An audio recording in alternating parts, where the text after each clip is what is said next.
so exclusive to their own benefit that they can't appreciate the consequences. If we rewarded individuals for their achievements in a positive way, you would have none of the major corporations alive today. They'd all be dead. You would have nothing but empty apartments in all these buildings because these people don't make their money the honest way. I don't have any problem with you making all the money you want if you do it ethically, morally, and do not hurt animals, nature, or human beings. But please do not do this. If you are arrested, if you're arrested and you're arrested for jaywalking or you steal a piece of food, forever you're going to be labeled as a criminal. They broke hundreds of thousands of laws. They have settled hundreds of billions of dollars in lawsuits, and yet they have access to every seat of power. You never see someone who was the head of the corporation that gave us Vioxx, that killed more Americans in 4 years than all 58,000 Americans died in the Vietnam War. They got a raise, they paid a $5 billion fine, and the value of their company went up.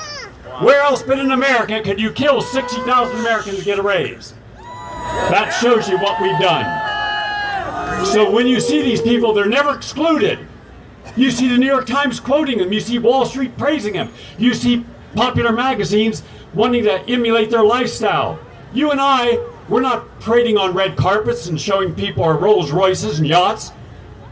We're not asking to be glorified. We don't have to exhibit some pathological behavior, but power creates pathological tendencies.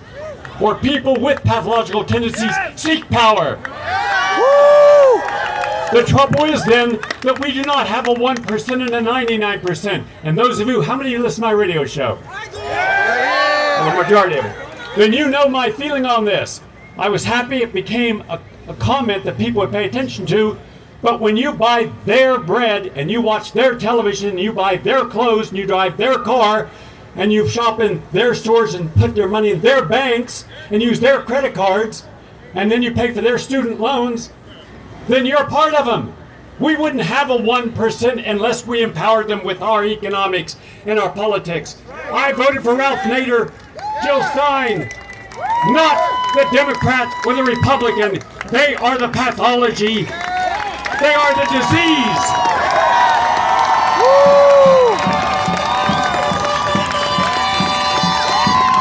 Enough of this psychopathic behavior and grandizing it because they think there's only two ways of looking at truth.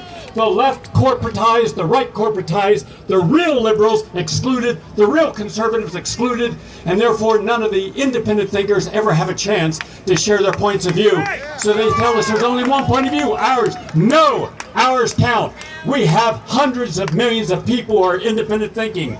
If you put all corporate Democrats, registered Democrats and Republicans, they equal only about 41%. We represent 48%. All we have to do is organize ourselves, work together, cooperate with one another, cooperate on genetic engineering and boycott them, cooperate on vaccines and boycott them, cooperate on the drugging of our children and stop it. Our children are not born of this generation with ADD and ADHD and all these other bipolar disorders. These are made up to sell drugs. Yeah!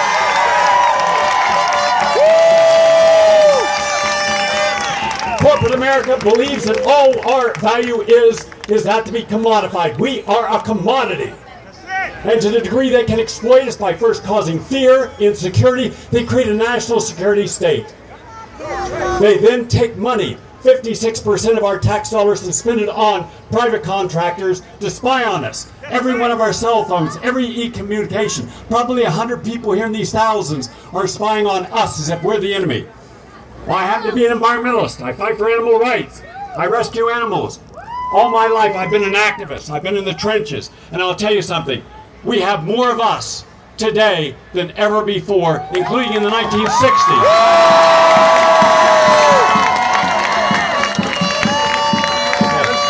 We're going to wrap this up now.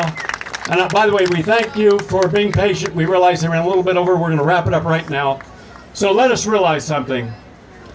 This only works today if you start pulling off the grid of everything that empowers the 1%. So you no longer are putting money into people who find you in contempt. All right? So today, no more credit cards from their banks. No more food from their stores. No more clothes from their stores where they're using labor, paying them 15 cents an hour in Bangladesh. From now on, make your choices from a spiritual, enlightened perspective. Thank you all.